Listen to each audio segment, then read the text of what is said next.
सीतामढ़ी के एक शांत मोहल्ले में एक साधारण लेकिन सच्चा और मेहनती परिवार रहता था। भोलानाथ प्रसाद, उनकी पत्नी कुसुम देवी और उनका एकलौता बेटा विवेक। भोलानाथ एक प्राइवेट कंपनी में क्लर्क की नौकरी करते थे। तनख्वाह ज्यादा नहीं थी, लेकिन उनकी मेहनत और ईमानदारी से घर का गुजारा अच्छे से चल जाता था।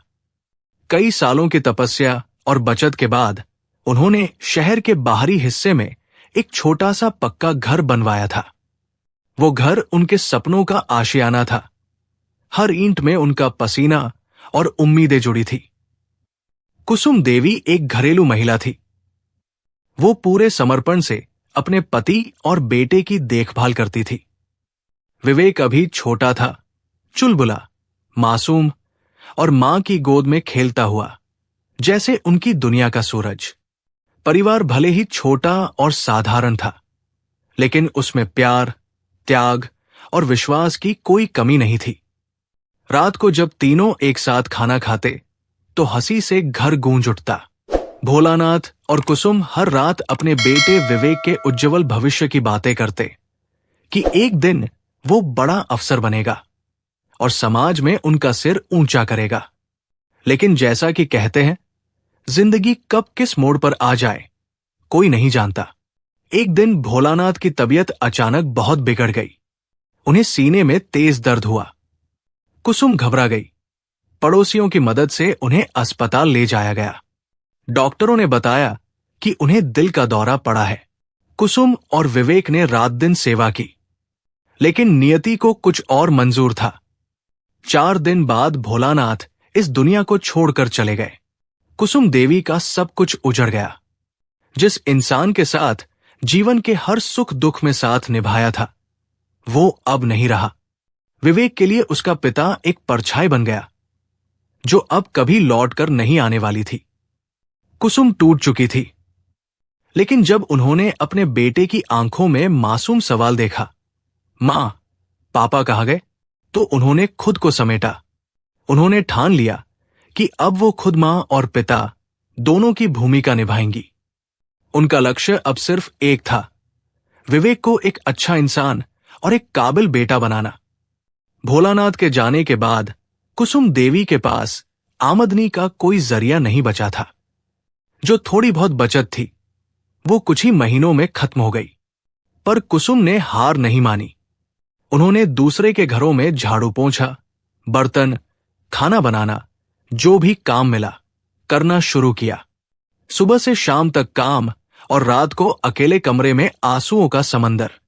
कई बार ऐसा होता कि कुसुम पूरे दिन बिना खाए रहती, लेकिन विवेक के लिए स्कूल की फीस, किताबें और जरूरी चीजें समय पर लाकर देती।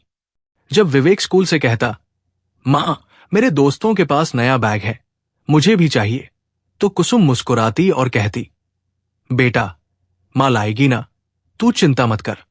रात में दूसरों के घरों में खाना बनाकर, सफाई करके वो कुछ पैसे और कमा लेती, ताकि विवेक की पढ़ाई में कोई रुकावट ना आए। उनका एक ही सपना था, मेरा बेटा बड़ा आदमी बनेगा, अफसर बनेगा, और उसकी बहू जब इस घर में आएगी तो मेरा जीवन फिर से संवर जाएगा। विवेक पढ़ाई में अच्छा था। उसने स्कूल में अच्छे अंक लाए, कॉलेज में स्कॉलरशिप आई। धीरे धीरे उसकी मेहनत रंग लाई। उसे पटना की एक प्रतिष्ठित सॉफ्टवेयर कंपनी में नौकरी मिल गई। पहली तनख्वाह लेकर वो सीधा मां के पास आया और उनके चरणों में रख दी। कुसुम की आंखों से आंसू झरने लगे, खुशी के आंसू। वो बोली, बेटा, आज तेरे पापा की आत्मा को भी सुकून मिलेगा। विवेक अब मां का ख्याल रखता, अच्छे कपड़े लाता, दवा देता, मंदिर ले जाता। कुसुम को लगता, अब मेरी तकदीर बदल गई है। विदेश का सपना। एक दिन विवेक को पता चला कि अमेरिका में सॉफ्टवेयर इंजीनियरों की बहुत मांग है और तनख्वाह भी कई गुना ज्यादा मिलती है। उसका मन डगमगाया। उसने सोचा, अगर मैं अमेरिका चला जाऊं तो ढेर सारा पैसा कमा सकता हूं। मां को भी वहां ले जाऊंगा। उसने मां से कहा, मां, मैं अमेरिका जाना चाहता हूं।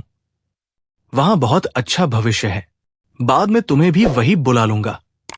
कुसुम देवी का दिल कांप उठा।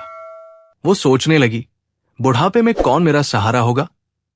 लेकिन बेटे की आंखों में चमक देखकर बोली, बेटा, तू जहां खुश है वहां मेरी भी खुशी है। विवेक अमेरिका चला गया।